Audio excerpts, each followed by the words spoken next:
IT. T- Tonight we're doing Talking Shh with just Glenn. But Tony might stop by later, and if he's so, he's welcome. Otherwise, we will catch him next time. In the meantime, I'm going to probably do a little bit of keyboard to start us off and do a couple other things. And we'll get going from there. But I'm going to start with making sure we have sound. So let's see. I think we should have some sound with that. We'll double check that in a second here. Make sure everything's all good. Other than that, we'll see how everybody is tonight. Good to see everybody. Nice to see that we had the dads going, and we'll catch them again next week.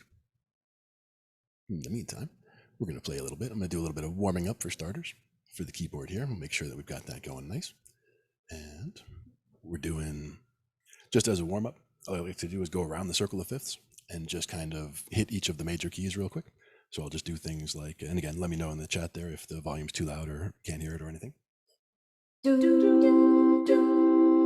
going around the circle of fifths from the C to the G and going around that way. What we'll also do is actually get the other view going where you can see what I'm doing on here. That would be much better. So let's try that. All right. So let's see, and then we got G, D, A, E, B, G flat, D flat, A flat, and then from the A flat, where we go? We went to the E flat, and then the B flat, and then the F, and we're back to the C. Just by going around like that gives you kind of an idea of how everything goes, how everything sits in your ears, going around that circle of fifths there. Again, those are all different keys, so that's going from 0 sharps to 1 sharp, 2 sharps, 3 sharps, going all the way around. When you get to the bottom with 6 sharps, you're coming back up the flat side, 5, 4, 3, 2, 1. You can go either way. You can go around that side for the C to the G, or you can go around from the C to the F on the other side. That way makes it so that you can see how the flats go, starting on that side if you go from the C to the F. And if you're playing the whole scale, you're playing all white notes there, but with the F, you're playing the 1 B flat. Even though the chord is all white notes. So it's important to understand, how many sharps and flats there are in which of the keys that you're playing in, and how they fit in your ears or how they sit in your ears when you're playing them. But some of the stuff that we like to go over is things like grooves for like bass lines is one thing that we talked about recently. And I have the bass over here, but one of the bass lines, it'll be easier for you to see what's going on if I have the meticulous up for the keyboard. So I think one of them was just basically the whole concept of sticking with roots and fives and octaves.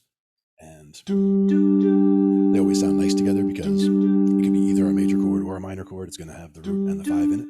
The only ones that aren't, or the ones that aren't, are the diminished or the augmented, but we don't really use those that often. But even with just those 3 notes, you can bounce around whether it's just to the root and the octave, or you're bouncing in with the 5 as well.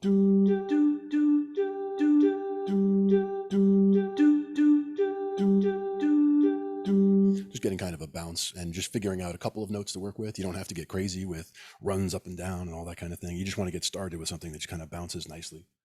And on that, a lot of times it's good to go with some kind of a rhythm as well. Let me know how the rhythm volume is if it's too much, but I think it's okay. That one's a merengue rhythm, so it might be more than we would normally do. But just coming down to something like they have ones that are just simple 16 beat or simple 8 beat measures, just to make it easy.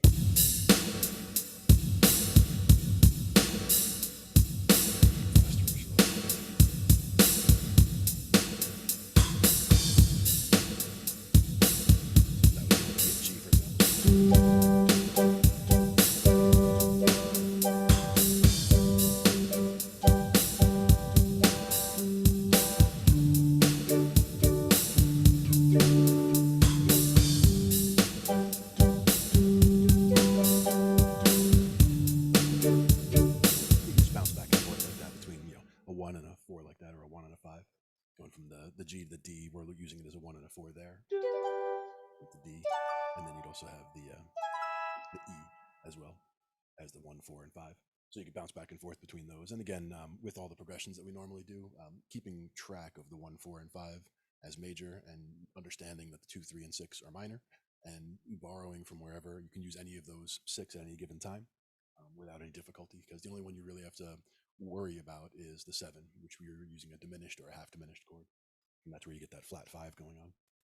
If we were playing in the key of C using all the white notes, the one chord you'd be watching out for is the B, because the B has, instead of having the B major, which has the E flat and the G flat in it, or sorry, the D sharp and the, no, just the flats.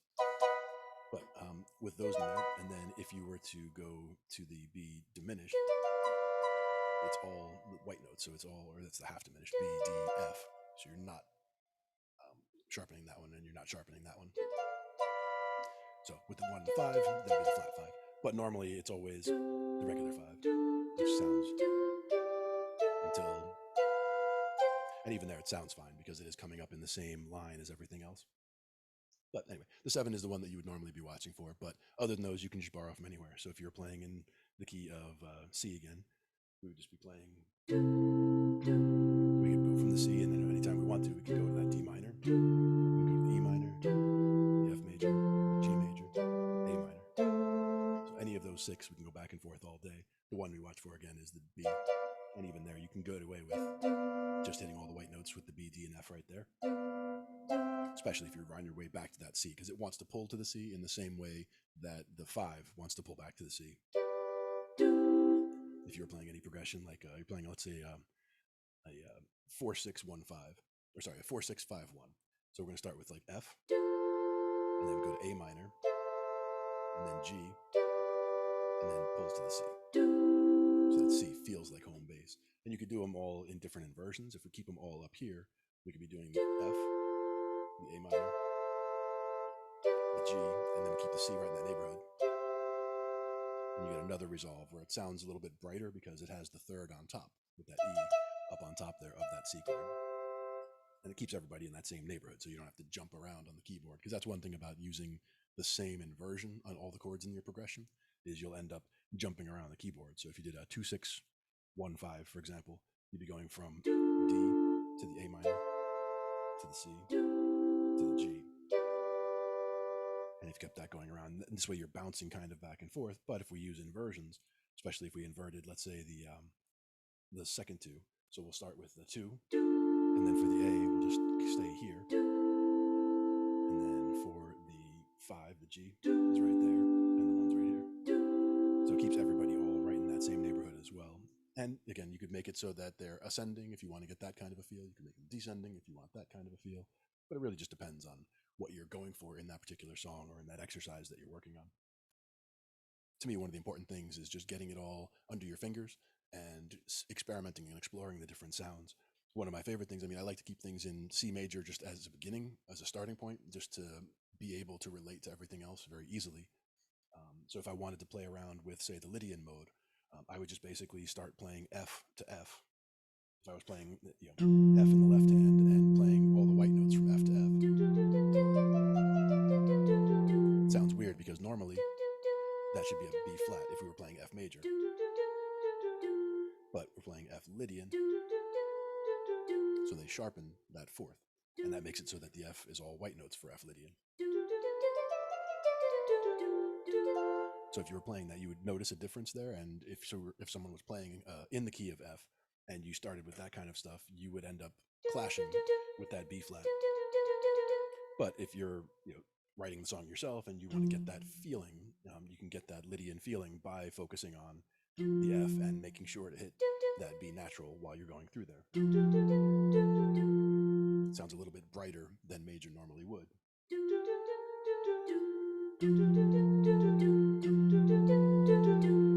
And so that's the way you can kind of explore with Lydian there, and you can just kind of play as if you were playing just in F major, and then occasionally throw in that not flattened 4, or that sharpened 4, I should say.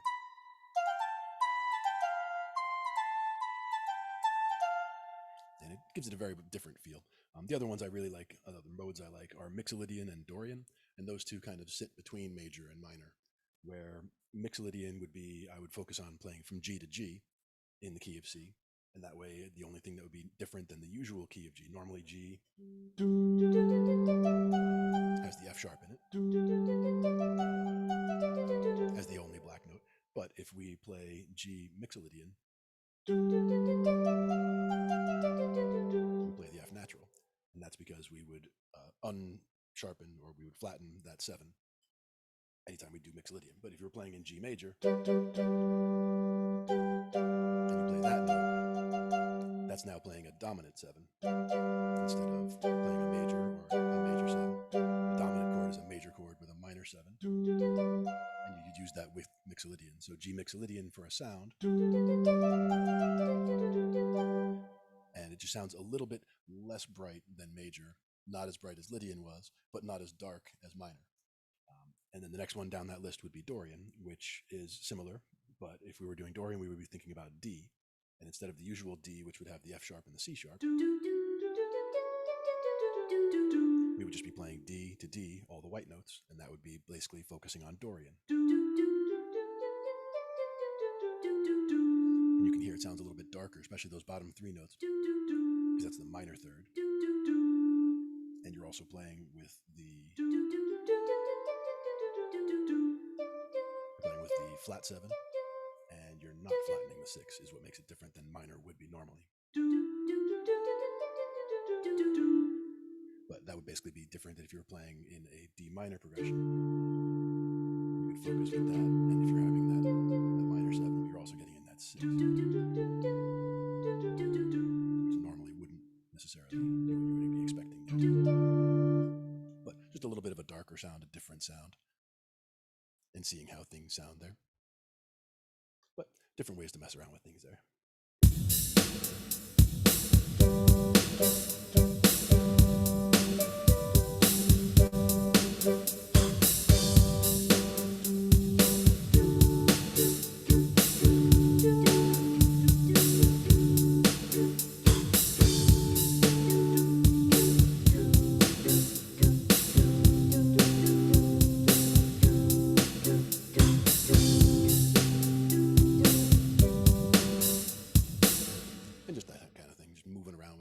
And just checking it out.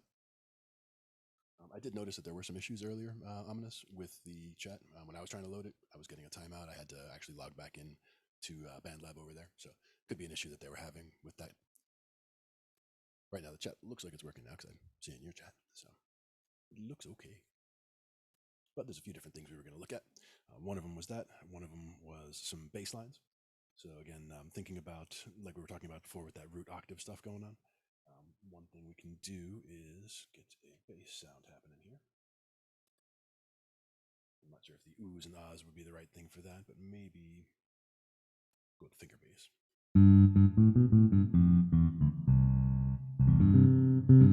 little bit electric, but not too bad. Acoustic bass. Pick is a little bit too plucky.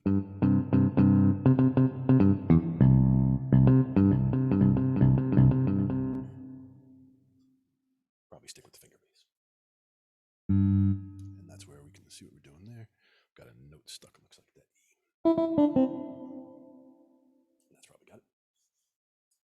But what we're doing, let's say, in the key of G. And one of the bass lines that I was doing from one of the James Brown instrumentals that I really like.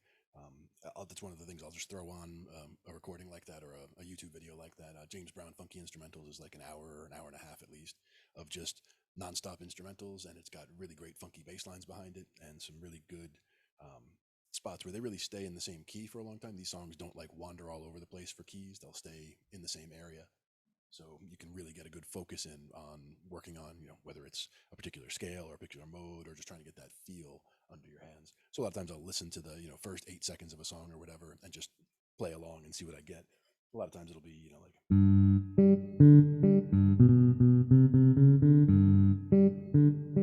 And there what we're doing is the root, the octave, and the 5. And then we're coming up from the minor third up through the 5th. Or sorry, the major third up through the 5th. just bouncing on a couple of them.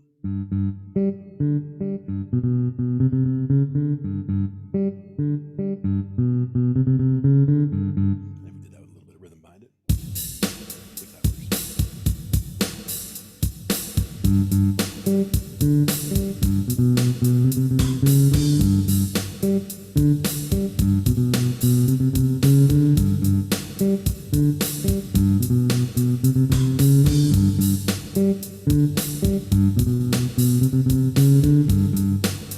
So just doing things like that, just trying to get something getting back together.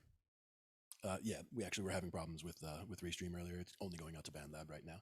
So if you were looking for it on Facebook or any of the others, you wouldn't see it at the moment. But that's okay. It's just an issue they were having when we were getting started. I don't mind. We'll just do it as a little private session in here, and then we can always take that video and put it over there later.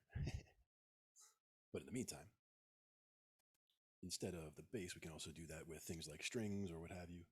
You get a whole different sound. Get the cello is always good also for bass sounds, but sometimes it sounds a little bit creaky.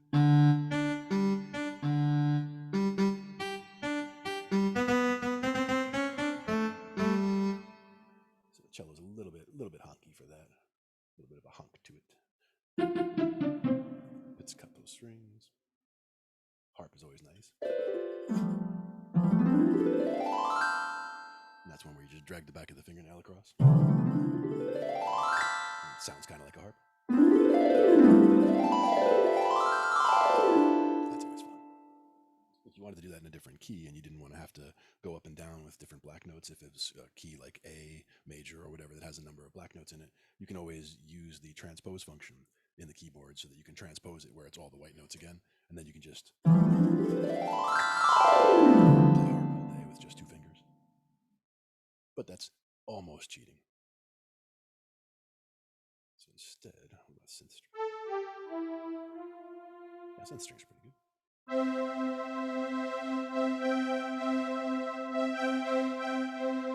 That's another one, just bouncing between 2 pieces of a chord rather than using entire chords. You can just have a root note on the bottom and just go back and forth with like the 1 and the 3 and the 3 and the 5. So I'm going back and forth there with the C and the E. It's just a root and a third, and then a third and a fifth. Gives it a little bounce, like it sounds like you're going somewhere, but you're not.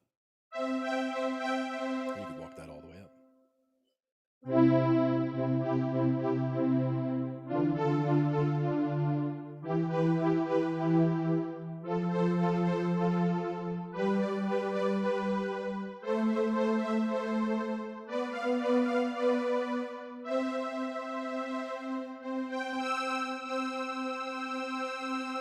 And that's one of those where just stretching out that last chord makes it sound like a little bit more full because it's covering more of the keyboard. You can also use 2 notes in the left hand or even with the fifth in the middle.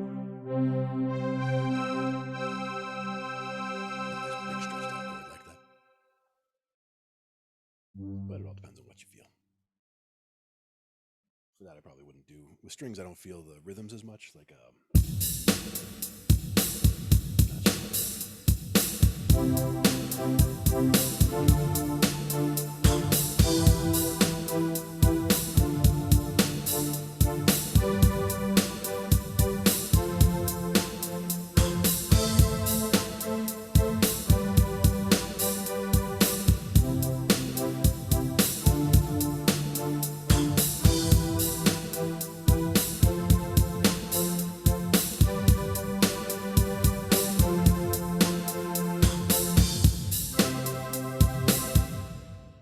and one is always safe to go back to. Now, also with whenever I do exercise or sit down to actually play, a lot of times I'll do little arpeggios like I started out with there, and I'll do a couple of scales. Try to make sure the hands are still fresh with what they're doing, but a lot of times I'll try to just explore with my ear and just put music on and just play along with it. So that's one that we don't really do as much here live, but that's one that's great for practice sessions. It's just good to mention is that anytime, putting on whether it's songs that you love and you listen to all the time so you know how they go and it makes it easier to figure out how to play them, or whether they're songs that you've never heard and styles that you don't normally play that allow you to kind of branch out and experience something totally different. That's what I like to do, especially now with the way my ear has come along and I'm able to just kind of listen to whatever and pick out little pieces of it, at least pick out what key it's in, or pick out what the chord movement is. I can say, okay, that's a 1 and that's a 4 going back and forth, or I can kind of hear that sort of a thing. So once you get that down, it makes it much easier to try to learn stuff that way. And that's also why I actually didn't really learn to read music all that well over time. Type in CT beats, and I never really learned to read music all that well. But that's also where playing by ear has made it that much easier, because I don't have to actually sit down and read it. But this ridiculous, and being able to see which notes I'm hitting and see what chord it is or what key I'm in. Right now it's set for C major. That's another thing. That's why everything looks like nothing looks sharp or flat, because we're playing all white notes in C major. But if I were playing these, they would all look different, because it still says we're in C major. If I wanted them to all be look normal there, I would be playing in something like G flat major or D flat major, one of the keys that has all 5 black notes in the key already, rather than trying to play white notes with black notes mixed in. Let's see here, we've got.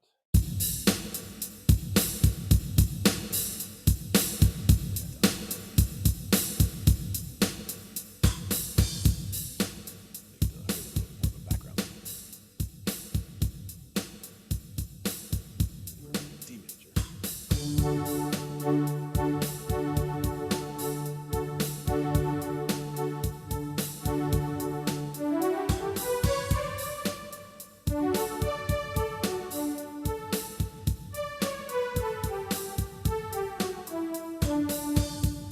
That's where playing in different keys, you would be playing basically everything with the F sharp and the C sharp when you're playing in the key of D major.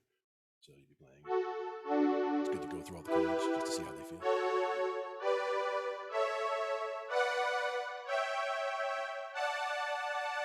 And that's where they'll definitely feel different than playing in C, because you're playing with 2 black notes in there, so you have to adjust all the different chords that you're playing. Starting with the first one, you've got the F sharp in the middle, and then all white notes, and then you've got the F sharp and the C sharp on the outsides. All white notes, C sharp in the middle, F sharp at the end, C sharp at the beginning, F sharp in the middle. So going through the chords like that will help you, once you figure out what the notes should be, just going through the scales, going through what the diatonic chords are in that way makes it so that you have a much easier time hearing and feeling where those chords should be when you're playing in that key. So if we were playing in A, we're playing with 3 sharps. So basically we'd have to get used to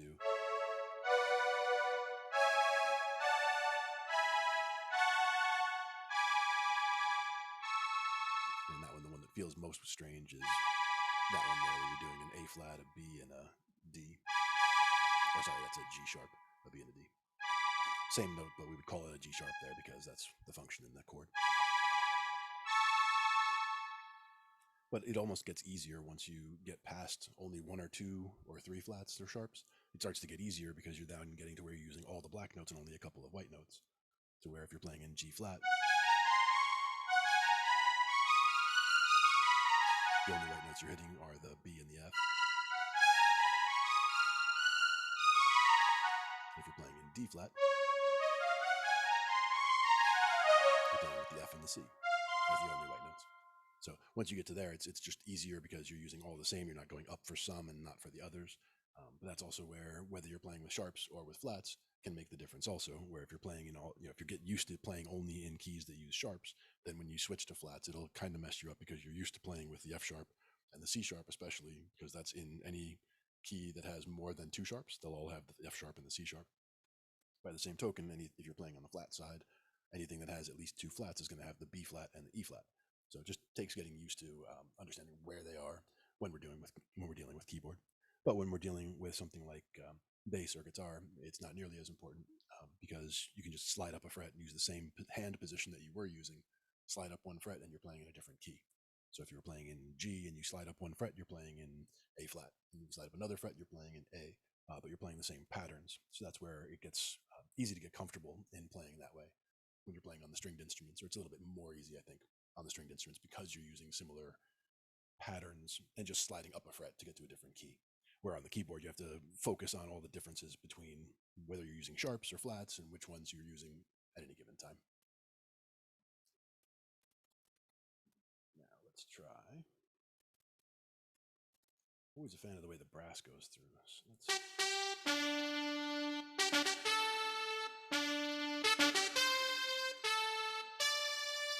It's always good for single lines. It's not as good for big chords, though. Well, it's not bad. I think if you stretch them out, it helps a little bit.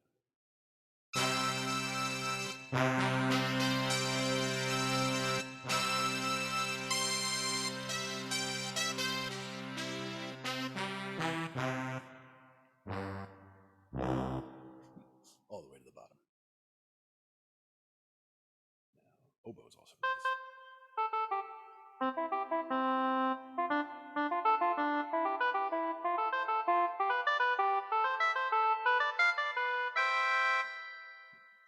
little bit of oboe. All right, so let's go ahead and switch gears a little bit and go to the bass. I'm just gonna mute for a second while I switch over to that. I think we can go with a different view on that as well. Don't think the ridiculous view will help us too much, but at the same time, let's see. All right, so let me mute first and ask questions later. So I'll be right there.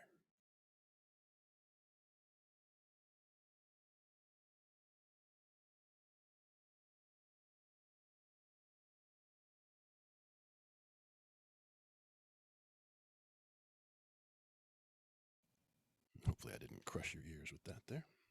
Apologies if I did. And let's try. This view's not bad, but if I go with this one, probably see a little better. Now, I'm not sure on the volume, so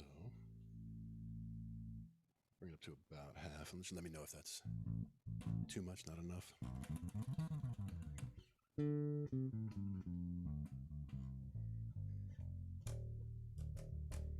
Now, we can't quite get both hands in unless I'm up here.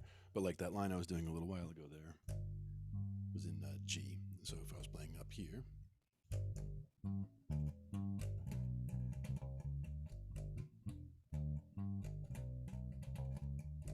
that's basically just coming into where I'm playing on a 5-string. So I've got a G over here. Most people would be playing on a 4-string. They'd be playing it out here at the 3rd fret in G.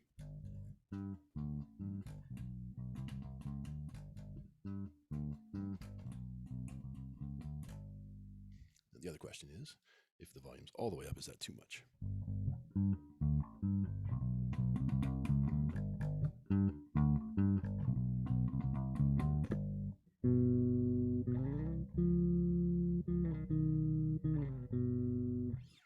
So, all depends. But different grooves like that, any kinds of grooves that you can find, you can just move them anywhere you want. So if you want to play it in G, you're playing it right there. You want to play it in A, just go up 2 frets. Or B. Or C. You don't have to worry about white notes, black notes, different patterns. You're just doing the same thing, just sliding to a different spot and getting a different result. And that's what makes it easier to find things when you're playing by ear. If you're playing a stringed instrument, it's pretty easy to find. Just kind of move your way until you hear that one. Nope. That one. Okay.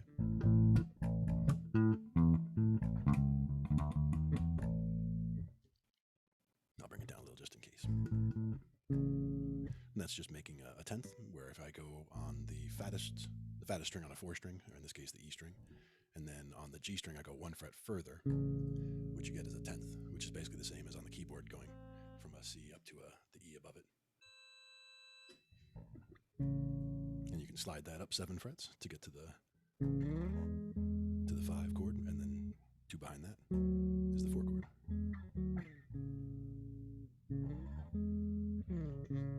And if you wanted the minor chord, it would just be the 2 that are on the same fret.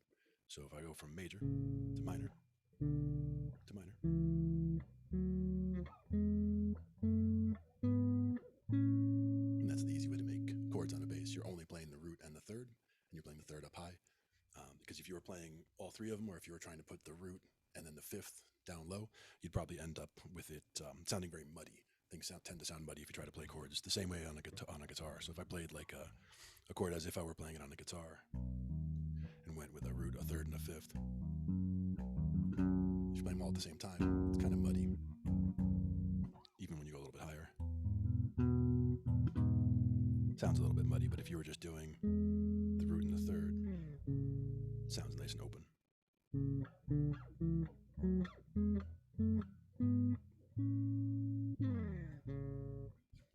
nice little way. I like to finish songs off that way sometimes.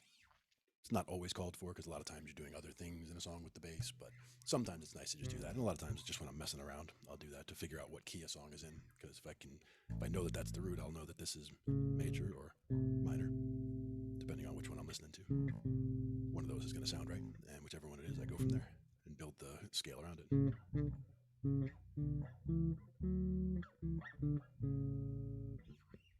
But there's also regular patterns that I'll do that are in the pentatonics. So like if I'm coming into a minor pentatonic, just coming down. It's one of the moves I'll do a lot, which I'm basically just doing same two frets away on the top two strings. And I'll kind of slide this one back. Another 2 frets. And drop that one down, so. And I do hit that one and slide down and hit that one, so it's a double hit. And you can just keep that pattern moving. That's one of the things I like about the 5-string, especially, is with that pattern, I'll call that the in this case 3-5-3-5-7 is that little pattern there. And those are just the fret numbers that I'm hitting there. So 3-5-3-5-7, and then you kept going with 5-7-5-7-9, 7-9, 12, and you can just keep that pattern going the whole way up the neck. I'll also do it the other way, where if I was doing B minor pentatonic on the 5-string, the lowest note is the B. So if I started that B and just do B minor pentatonic, I'd be doing the open and then 3-5-7-5-7. So.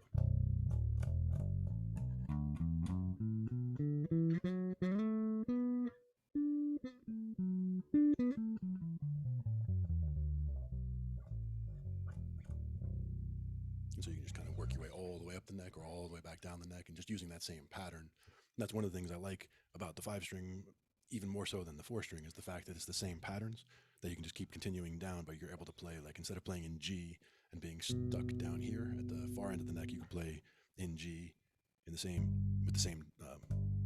depth of note up here rather than over there. And you're actually getting a little bit more depth because you're playing with a fatter string on that low G, because it's on that low B string. And that one always sounds good for a slide too. Ambiguous slide, where you're not necessarily sliding to a specific note, you're just going up and then back down. And once you go back down, it kind of just falls off because it loses energy as the note goes down. So it doesn't really matter where you end either. So you can throw that in anytime. But if you want to sound fancy, you can throw in those little chords. And when I'm doing those, I'm plucking with this hand. I kind of keep my thumb in a situation where it's in position to play that E string, the second one, but I'm also got the back of the thumb resting on that B string so that it's not ringing out. So that might not be easy to see, but my thumb kind of manages those fattest 2 strings, and then the next 3 fingers take care of a string each, and then the pinky just kind of flails around for no reason. Or it can't park itself somewhere if I want to. Or if I'm playing, I can have it hanging out on the highest string, keeping that quiet, and just use the other fingers in the middle. But a lot of people, they'll actually rest their thumb on the pickups. I was never big on that, and with a 5-string, I tend to just keep my thumb on that B string if I'm playing other stuff here, and then slide it in between those 2 if I'm playing higher stuff, to try to keep those bottom 2 quiet, because you don't want the strings ringing out when you're not trying to play them. So if I'm playing these strings up here, I've got my thumb taken care of, muting those bottom ones.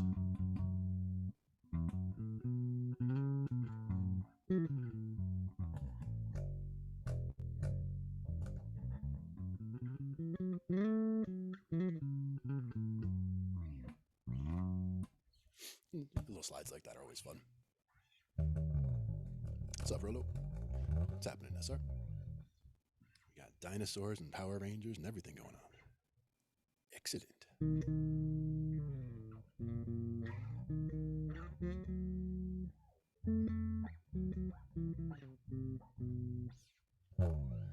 Playing around with the bass. We can break the guitar out too in a little while if we want, see about some chords and all that. But normally I was going to go back and forth a little bit with the bass and the keys.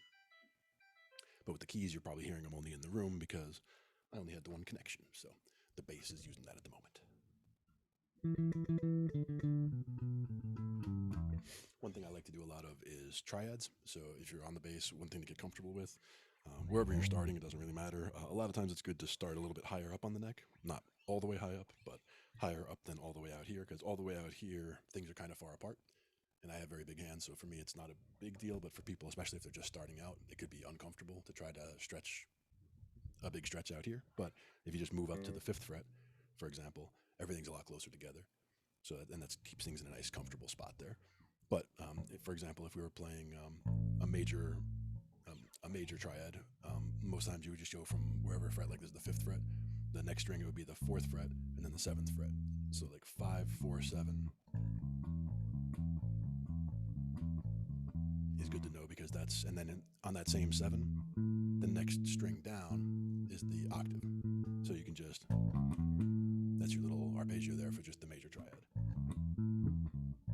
If you were doing minor, a lot of times you would do it the other way, where you go the root there, the minor third there. But you could also do it back here. But that's more of a stretch, because then you're trying to stretch from the third fret all the way up to the seventh, rather than going from the eighth fret to the seventh. So minor you usually do this side, and major this side.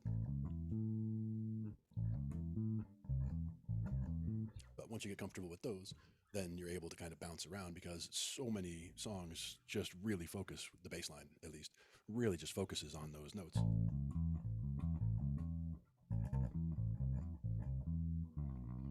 And with the octave.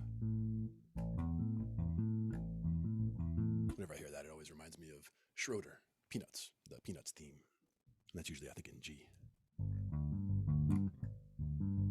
That's just the root, the 5, and the octave. And then he does his little.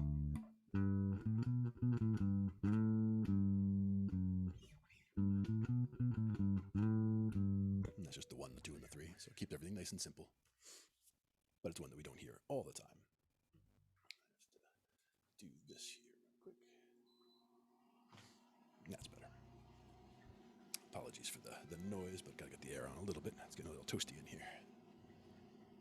Now, what else did we have here? One thing was, let me try to share this over here, because I had some things listed on this. That would be nice. So if we go with that one. And all right, so we've looked at this before, where it's got the cage system essentially on the top left here, and we've got A minor in the fretboard in the top right, and we've got A minor pentatonic in the one right below that. So we can see how, hey Kiefer, what's up? So we can see how things kind of relate to each other. And one thing that I like to look at here is the way that we have things in the top left. You can go from the static caged position, where you're seeing just the open chords, C, A, G, E, and D, the first 5 they usually teach people. Then when you go to the caged system, it's because you're using the movable version of those chords, which is that next one down. Then below that, it's kind of which mode they relate to, which you probably can have a hard time seeing at this point because they're pretty small.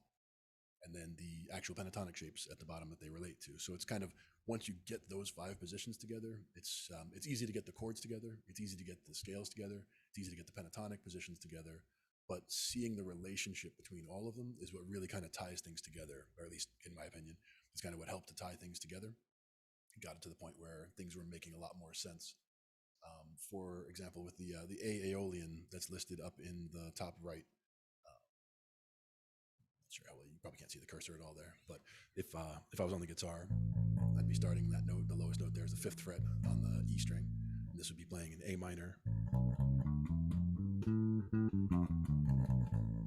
So whether it's on the bass or the guitar, it would be the same notes, because the bottom 4 strings on a guitar are the same as the 4 strings of a 4-string bass, and the same as the skinny 4 strings on my bass, my 5 string being the low B, where sometimes the 5 string will have a high C instead, but in this case mine's a low B. But once you kind of get that, then you realize, okay, well, that's the diatonic scale. That's all of the notes, all 7 notes that you'd be using. But if you were playing in pentatonic, you'd be using the one below that, which is the A minor pentatonic, which is just using those notes instead. So you can see the relationship between the two and which notes you would need to add to get from the pentatonic to the diatonic. You're just adding those two. And then you're getting from to where you're actually hitting all of them. But But this is just one of the ways that helps to kind of see how things relate together. The reason I color coded the bottom section there, that's the 7 modes listed. And in those, I went with color coding where red is the root, and then it goes across the rainbow. So red, orange, yellow, green, blue, violet, green, blue, indigo, violet. So it basically, you can see where the one on the left is Ionian, and it shows you where the root position would be under the middle finger. If you were playing in A major, for example, you would have the middle finger on the next fret there. Or sorry, you'd have the middle finger there, and you'd be starting. If you were on guitar, if you were doing 3 notes per string, a little bit of a different thing, a little bit more of a stretch to do that. But there's 2 different ways, or a couple different ways you can play these scales. But the important thing is that you're getting the feel for it, and you're figuring out, how things feel and where the intervals are. That's the other big thing, is which intervals you're looking for. So, for example, with the color coding thing at the bottom, if I was playing in Phrygian, I would know that the related root is the 6th note that I would be playing, because Phrygian is related to the 3rd note in the scale. So if I was playing in C major, the 3rd note would be E. If I was playing in E Phrygian, then I know that I can find the root that we're related to at the 6th position, who's over there. So it just makes it easy to be able to jump to that next interval that you're trying to find, because you're basically hunting for, sometimes you want the 1, sometimes you want the 5, sometimes you want the 3, it depends on which interval you're looking to land on. Most times you're looking to land on the 1 and or the 5, but it depends what instrument you're playing, because if you're playing something where you're not responsible for being there on the 1 every time like you are with a bass, you don't have to hit the root on the first hit of the measure all the time. You can be doing other things. You can be filling in. If you're playing keyboard, you don't even have to play. You can just sit back and fill in a little chord hit here and there, just to sprinkle in some spice, as opposed to being responsible for like the main body of the song. But it's also where having some drums can be helpful. But we would have to be able to get them in, pipe them all in at the same time, which just means a little bit different wiring for me next time. I'll figure it out for next time, though, and get it to where I can get my looper running over here. Maybe we can do little loop recordings where I can get a little piece of a bass line and lock that in, and then do a couple things with some rhythm chords, lock that in, and then we'll go into some solo ideas on top of that. Those kinds of things are fun. A lot of times you have to do that with some rhythm behind it, so we'll have to get some drums in there to make things happen. But other than that, do a couple little chord things for the guitar. So let me mute again for a second, and I will get my guitar plugged in here, and I'll be right back. So leave that here.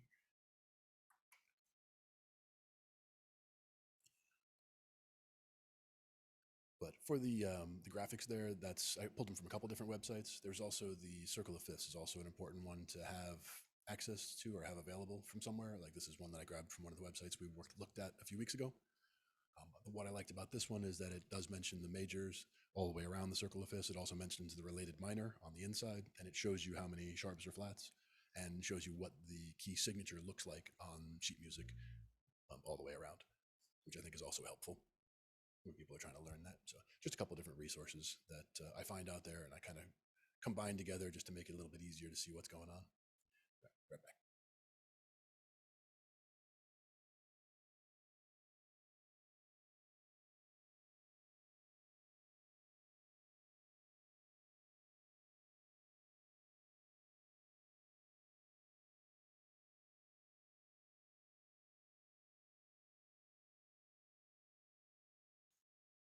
All right, there we go. I'm not sure how the volume is here either. Typically it's too loud if I go all the way, so I'll bring it back some. Now the other one I wanted to talk about was triads. So same idea that I was doing on the bass, where I use my thumb in between the fattest 2 strings, and I'm kind of just using it to keep them both from ringing out. And I'm using my pinky on the skinniest string. So between those 2 fingers, I'm keeping 3 strings locked out. The only 3 strings that are left get these 3 fingers, so that I'm able to, even on the open strings, that's actually a triad. So that works out to be a root, a third, and a fifth. So it sounds nice. And the way we would work with the triads is looking at the different inversions of that triad. So this is at the root, being open is the same as at the 12. So we can look at it here to see that it looks the same way there. And when we're playing a major chord, you get the same thing. If you could take that inversion, and you go to the next one, it's going to be these that are diagonally. So you can go from those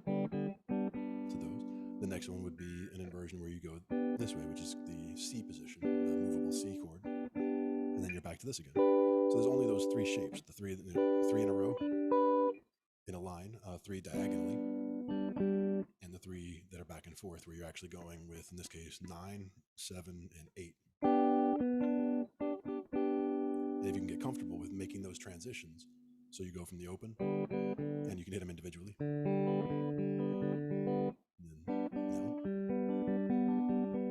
then that one, and this one, and back to the line, and then way up here. Now, when I get all the way up here, I have difficulty because my hands are a little bit too big to fit in the tiniest of frets, so I can just barely hit those, but those, yeah, and those. So just memorizing those, and that's only using that particular set of three strings, where you're using not the skinniest string and not the two fattest strings, but the other three. So you're using the D, the G, and the B. And with those, one of the reasons I like those in particular is because of that, the fact that the three open strings make a major chord right there. So that's the first inversion's already done for you. So you know that's done, you know the 12 is done. So what you have to remember is this one I would call 5, 4, 3. That's the diagonal line. And then this one I would call 9, 7, 8 for that way. And this is all 12s. And then we're up to 15, 14, 13. Or sorry, 17, 16, 15. And then way up here, where we're at 21, no, 19, 17, 18. Nope. 21, 19, 20. All right. 21, 19, 20.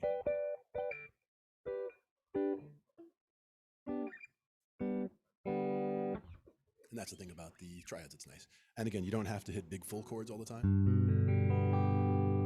But if you do, you can hit them in several ways. Like the G chord I just hit there, we're using those three open chords that three open strings that we just talked about, in addition to this one, and that one. These two on the outside are on the 3rd fret, that one's on the 2nd fret. The rest of these are open, so there's the three that we were just using a second ago. This makes the chord sound much more full. You can also hit all 6-string chord this way. But in this case, we're hitting a root, a 5th, a root, a 3rd, a 5th, and a root. So you're hitting the root 3 times, and you're hitting a 5th twice, and the 3rd only once. So since you're only hitting the 3rd once, that becomes kind of pivotal. That's the main note you're focused on. And by doing this little triad, we're only dealing with a root, a 3rd, and a 5th, one of each. So we're simplifying it down to the basis, or the most simplified version of the chord that we can do.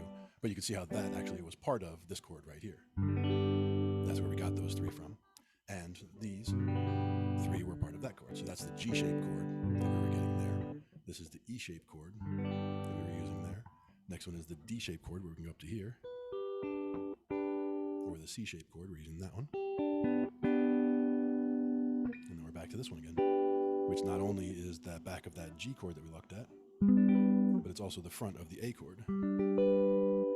So all the shapes kind of relate together, and that's the other thing about the caged system. If we were looking at the open C chord, so we're in C, then the next shape that's connected to that, and if you look at the word caged, that's C, then the next thing would be A, so that same note there, same root note, but this is the A shape. And then these 3, they're all together, that's part of the G shape, which we stretch down to here. So that would be the root for the G shape, and then it would be the E shape. And then you're back to the D shape, which has the root, there, and then these 3. But that's how they relate together, because all of those were not, that was not a C chord, an A chord, and a G chord, and an E chord, and a D chord. That was all the same chord, just in different inversions, working my way up the neck. So it was the same root note all the way up. That's one of the important things about the way that we use these in the different styles. But you can also just use one particular one. One that people use a lot is the bar chords, which would be the big 6-string bar chord, which is the E shape, movable E shape, and the A shape. Because those are both bar chords that you can just move anywhere you want to use them. You could just...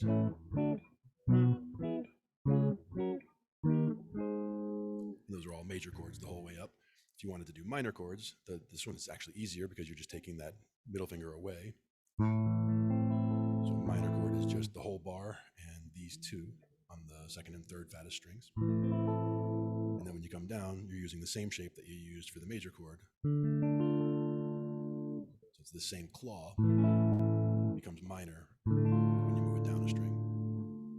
Whereas if you wanted major, you'd be hitting them all this way. And down here, major was this way. And then middle finger off is the minor. You can also do the simplified versions of those where you've got just these four, where I'm not using the fat 2 strings at all, and I'm just playing this little section here of these 4 strings. I call it the simplified or the higher end of the E, movable E shape. And then for the minor, for the A shape, you're just adding that again. But just kind of going back and forth between different chord shapes to get a feel for things. And then when it comes down to actually playing songs, it depends what you're actually looking to play. But a lot of them, with that cage system, there's a lot of songs that do stick to those chords, largely. Like songs like Wish You Were Here. That was in, basically starts with G and C and D, and A minor.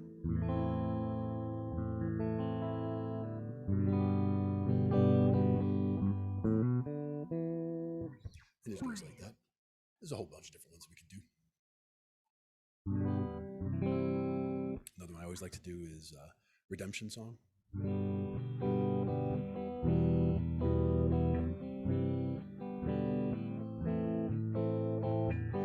That one's going from a G to an E minor, and a C. It kind of walks down to an A minor, G.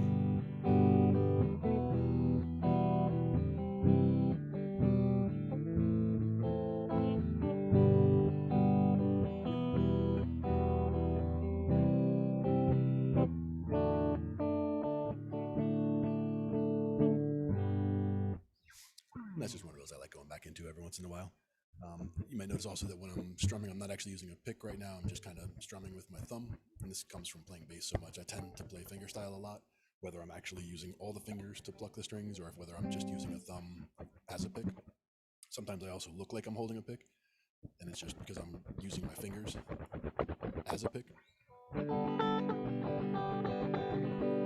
But usually I'll just use the back, like same way I was dragging across the keyboard, I'll use the back of the fingernail to come down across the strings, or the back of the thumbnail to come up across the strings. So I can kind of, if I need to get louder than playing with the fleshy parts, because when you're playing with the fleshy parts of the fingers, you can get loud, but usually it's a much more muted sound. But if I start using the fingernail, it'll get a lot louder. Much more like an actual pick, where if I use an actual pick, it'll be even brighter.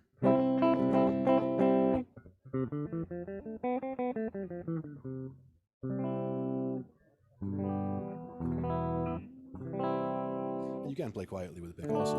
You have to have some articulation with it. This one happens to be a little bit of a medium-sized pick, but there's others that I have that are just ridiculously fat. Some of them are 2 millimeter solid picks. This one happens to be a rubber pick, bend in half. It actually had a good muting sound for playing on the bass. I don't think I've ever used it on the guitar.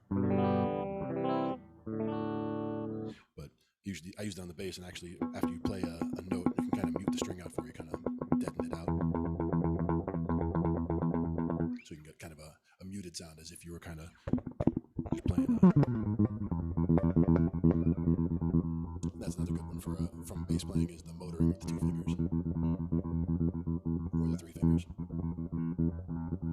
4 fingers doesn't usually work out for me. 4 fingers usually, alright, that's getting a little messy, but I'll just keep the 1 finger as kind of a lockdown and use the other 3 to play things fast if I need to. But I actually don't do that on the guitar either. I'll do a lot more with, if I'm going to try to pick or do speed lines or whatever, I'll be doing it with a pick rather than trying to do it that way. And I don't play very fast normally either.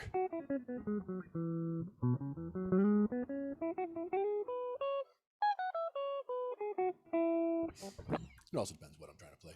Usually I'm trying to fit in with whatever. Hey, what's up, Chuck? Usually trying to fit in with whatever I'm playing along to or whoever I'm sitting in with. But if I'm just playing along, trying to figure something out, a lot of times I will just play a little bit of bass, a little bit of guitar, a little bit of keys, go back and forth. Keys is probably the easiest as far as just being able to just sit right down and just jump right onto something. But the stringed instruments, I mean, I've been doing so much more with them over the last 10 or 15 years rather than keyboard. But I had a lot more basses on the keyboard when I was a kid, so it's kind of all that stuff's kind of starting to come back to me of the theory that I had as a kid. But a lot of the playing technique and endurance for playing a long time on an actual piano with weighted keys, that's something that hasn't come back yet. So that's something that I've got to work on more. But just being able to, I never really felt comfortable just being able to sit down and play something at a keyboard. So I feel like I've come some distance on that, where I definitely feel more comfortable now than I used to when it comes to just being able to sit down and just, whether it's throw on a rhythm and play a little something, or whether it's to try to do something specific, play a specific song, or learn how to play a specific bass line or what have you. Gotta watch these legs here. Stands are right on top of each other.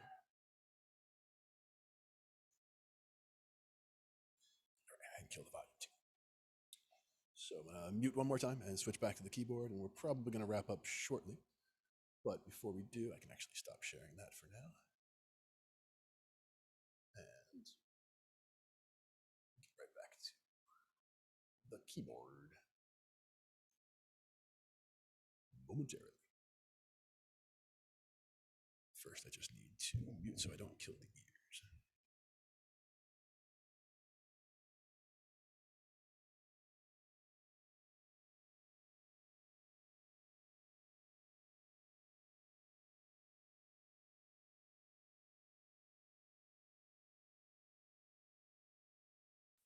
All right, that should be better.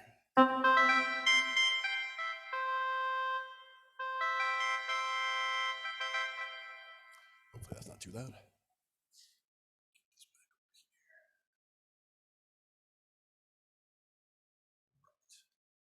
That's better. Yeah, so let's go back to the strings. I was liking those better. Or even the oohs weren't too bad.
That's just working through some different arpeggios there.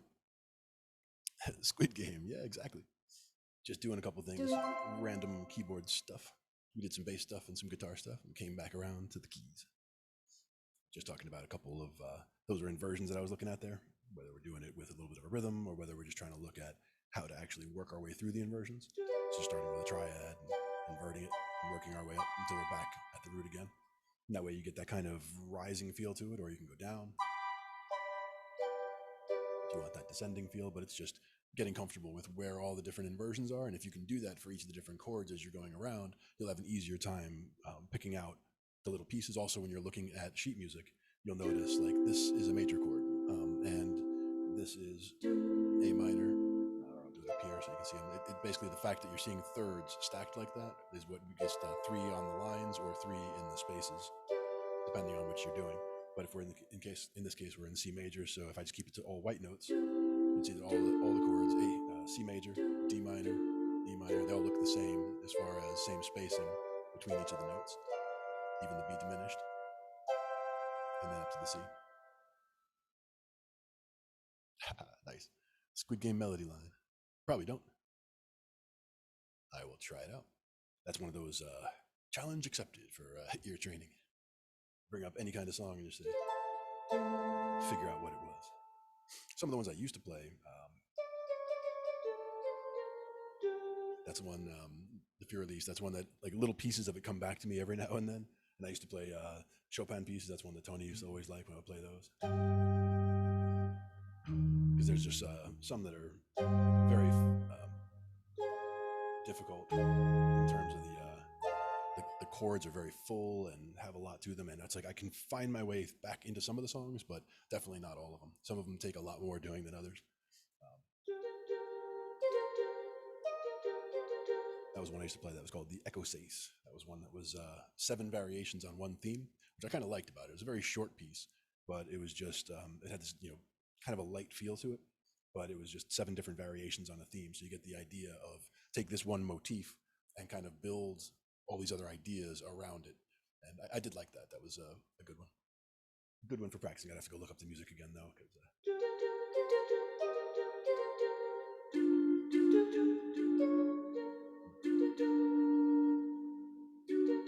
yeah, I'll have to look that one up. But that's where a lot of the classic stuff that I had previously was mostly Chopin and ones that were kinds of exercises and whatnot. So just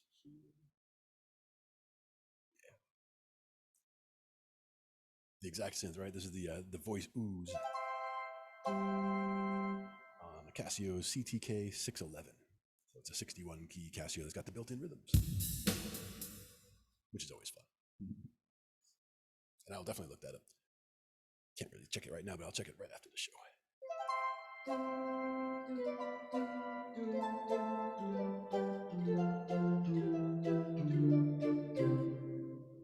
That's just breaking up chords as well. Doing things where instead of playing full chords, just doing things where you're either breaking up the root in the third, and the third and the fifth, fifth in the octave. So you can play all kinds of different ideas, just kind of bouncing around, sticking with the 1 and the 5, bouncing to the 3 and the octave.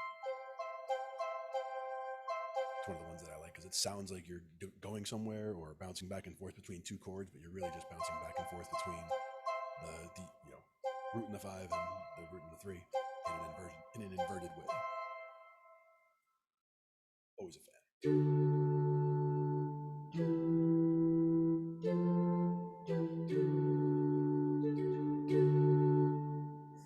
Those are good ooze. It's 53 on here. I'll have to remember that. Because the synth strings are also nice. Nice lush strings.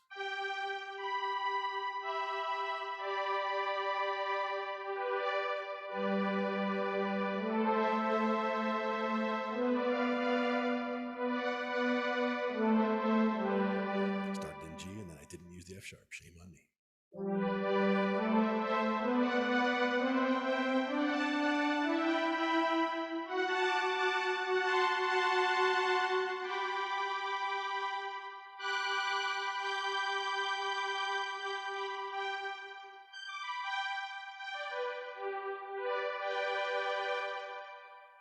Nice. G's are good. Let's switch it up to the pan flute. No. I do like the waves. They get a little 80s synth going on. Uh-oh.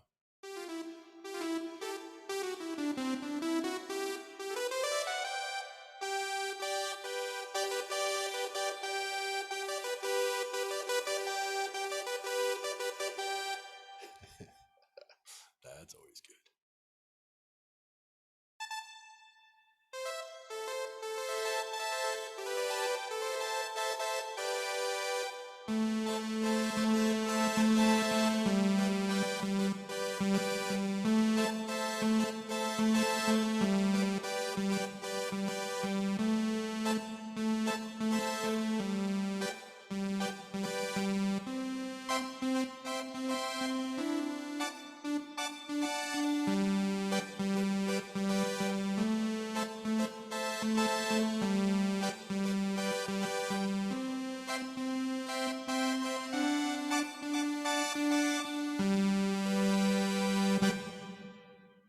Saw wave. Fugue in G minor. Nice. That'd be a good one. One thing I'm terrible with titles. Like the 2 that I remembered most from Chopin, I think, were C minor prelude and A major. But I always have to think about it a little bit. And I always remember, yeah, C minor, because otherwise C majors would have been all white notes, and it was definitely not all white notes in that one. But bass and lead. A little bit too full, I think. New age.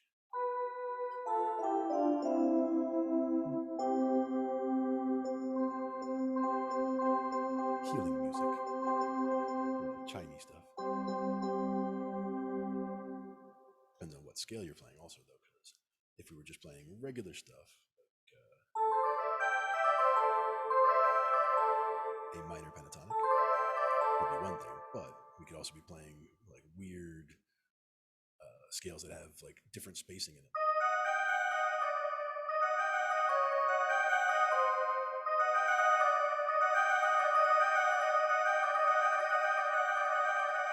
And that's just using the D, the E flat, and the G and the F sharp. So that whole space and the fact that they're right next to those other two gives you that little bit of a creepy sound.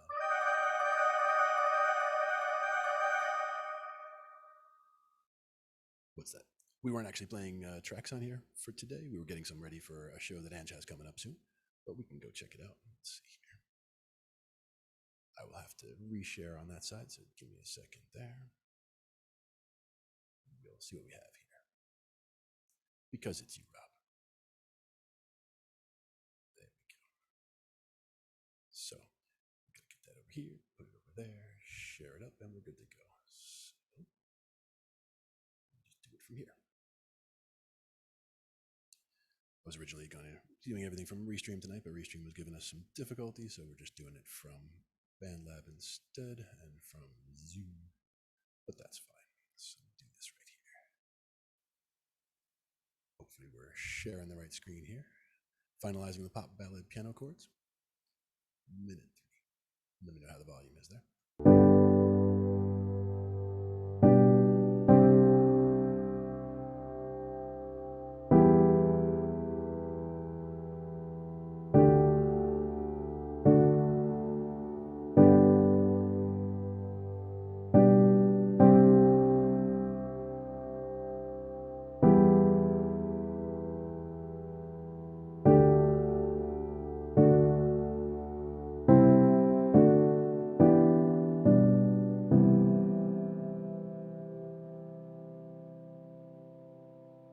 I really like that part right there, especially where it has the little climb. That's really good arranging right there. You see how the chords kind of keep moving up, but then they kind of fall right into the right place for that next section. I really like that.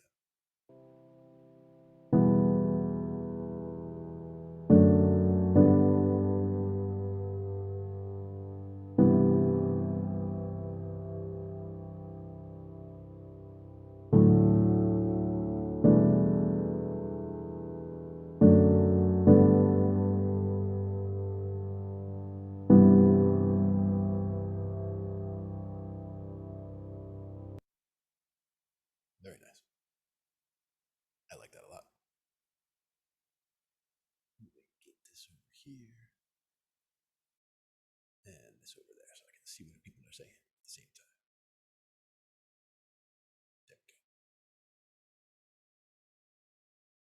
Yeah, that was very nice. I like that a lot. And again, that's one of those where you can see how full the chords are based on how much real estate they take up there. You know, the high notes are on the top, low notes are at the bottom. You can see that they're all quite full, but they're all staying in the same neighborhood. None of them are jumping way out high. None of them are jumping too far down low. They're all staying where they should. That's very nice. And you say that was from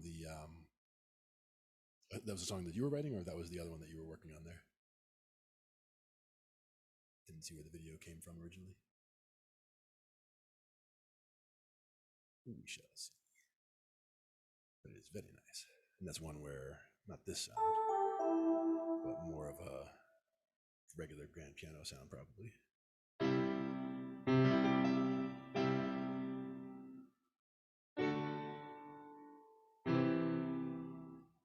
And that's where that had also very nice touch on that as well. The actual notes that you're hitting being hit there, were being hit nice and softly, coming through nicely. Nothing was just like slamming down. And that's one where you can really tell. A lot of times you can tell the difference between whether it was played by a person or if it was MIDI, that it was definitely very well massaged in terms of the notes are all at different velocities, so that they're not all just coming through as one big hammer chord where you just hit everything all at once, like all as a big hammer. It could just be nice and soft. And if you're playing on the weighted keys, you can do it a lot even more softly. But on these keys, I have a difficult time kind of landing softly into a note. compared to hitting them loud. Very nice stuff. Now, if we wanted to do that as a seeing what we're playing with there, we hear G, then the C, probably E and D.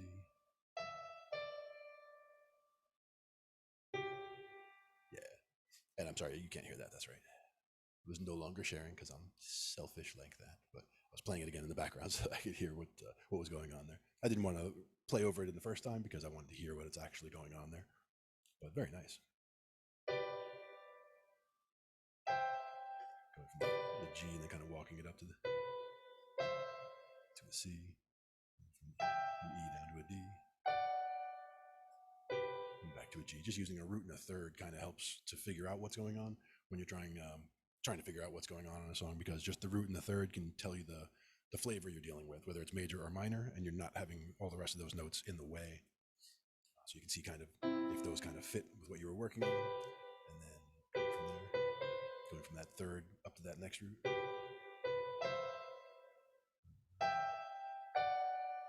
Very nice. I like that a lot.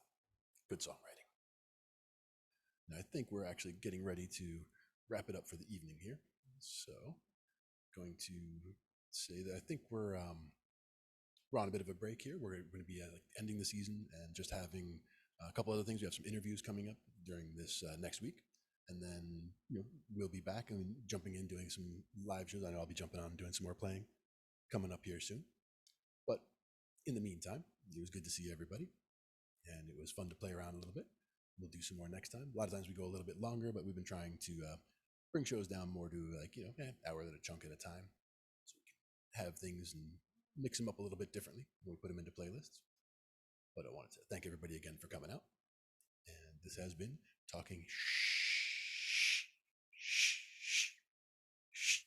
I.T with Glenn and Tony, and we will catch you guys the next time.